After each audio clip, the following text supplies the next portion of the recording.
কয়েকটা এখানে বলতে কোনো অসুবিধা নেই, দেখেছি কারো হাতে ছোটো ছোটো পিস্তল কিপারসেন গুলি করেছে, কয়েকটা রক্ষী বাহিনী এলএমজি থেকে গুলি করতে শুরু করেছে। এগুলোর কোনো মানে তো নাই। এই ধরনের ইনফ্যান্টাইল ডিসঅর্ডার করা খারাপ। এই ধরনের শিশু বালকিল্যতার মধ্যে আমরা যাব কেন? আমরা বুঝে শুনে যাব, যাতে সত্যি সত্যি বদলটা করতে চাই। এখানে ধরেন হেলথ পলিসি কী হওয়া উচিত সেটা অনেক বিতর্ক হতে পারে।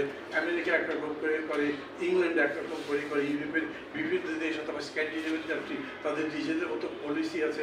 আমাদের এখানে আমরা করবো আমাদের মতো করে, দেখবো আমাদের এখানে সবথেকে ভালো কোনটা হতে পারে।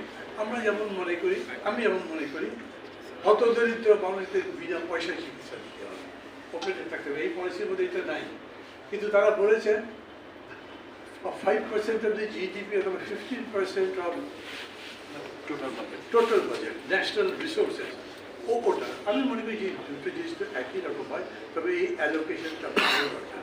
এবং তার সাথে সাথে ফরাজ ভাই যেরকম করে অন্যান্য জিনিসগুলো করছে সেটাও যুক্ত করা যেতে পারে। এইবারে হয়তো পারবেন এরকম আমার মনে হয় না, কিন্তু এই লড়াই শুধুমাত্র হেলথের প্রশ্নে না, আমি মনে করি সামগ্রিকভাবে এই লড়াইটা এখানেই থেমে যাবে, এইরকম করা চলবে না। আমি আপনাদের কাছে বলি, বাংলাদেশ এসেনশিয়ালি মধ্যবিত্তদের দেশ, মানে যারা সরবরাহ বিপ্লব করেছে আমাদের দেশে, শেষ পর্যন্ত সরবরাহ তো খুঁজে পান না, চেতনার দিকেও পান না, ইকোনমিক্যালিও পান না, মধ্যবিত্তরাই তো সরবরাহ লড়াইটা করেছে। মধ্যবিত্তরা প্রায় সব প্রগতিশীল লড়াই এই দেশে করেছে অতীত থেকে এই পর্যন্ত। আমি যাই হোক ওই ক্লাস কোয়েশ্চেনের বিতর্কের মধ্যে যেতে চাচ্ছি না। আমি বলছি যে আপনারা যারা আছেন প্রায় সবাই মধ্যবিত্ত, বুঝতে পারেন, শিখতে পারেন, পড়তে পারেন। আপনাদের বুঝতে হবে এই অভ্যুত্থান অথবা বিপ্লব, একে যে নামে ডাকে, আমি বিপ্লব বলি না, কারণ আমি মনে করি যে এটা শ্রেণীগত কোনো পরিবর্তন হয়েছে।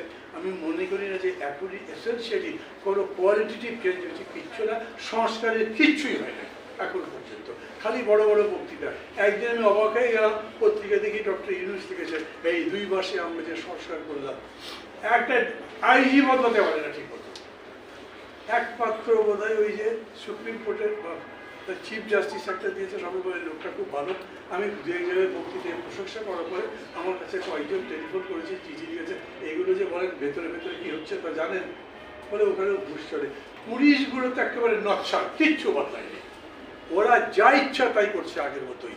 এই পুলিশদের যে কী ভোট হবে সেটারও আমার বিরাট সমস্যা আছে। হেলথ পলিসি যাদের দিয়ে করতে চাই, মানুষগুলো দেখবেন টাকা যদি চুরি করতে থাকে তখন কী করবে?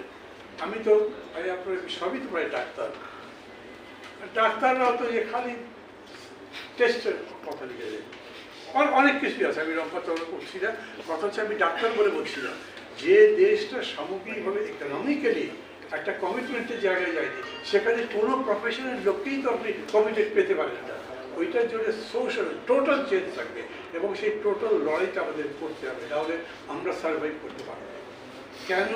একটা তো আমাদের নিজেদের ইকোনমিক ক্রাইসিস, আমাদের জিও পলিটিক্সটা দেখে কী অবস্থা। কই পাকিস্তান ভারতের যুদ্ধ লাগে আর ভারতের পররাষ্ট্র সেক্রেটারি বলে ওইখানে পশ্চিমবঙ্গেও সমস্যা দেখতে পাচ্ছেন, মানে বাংলাদেশের দিকে নজর, তারপরে আমাদের দেশে ওদের লোকজন ঢুকাতে শুরু করে দিয়েছে। এইরকম চতুর্দিকের আক্রমণের মুখে আমাদের যত বেশি ঐক্যবদ্ধ থাকতে হবে, সচেতন থাকতে হবে এবং বুঝে শুনে লড়াইটা করতে হবে। আমি মনে করি সে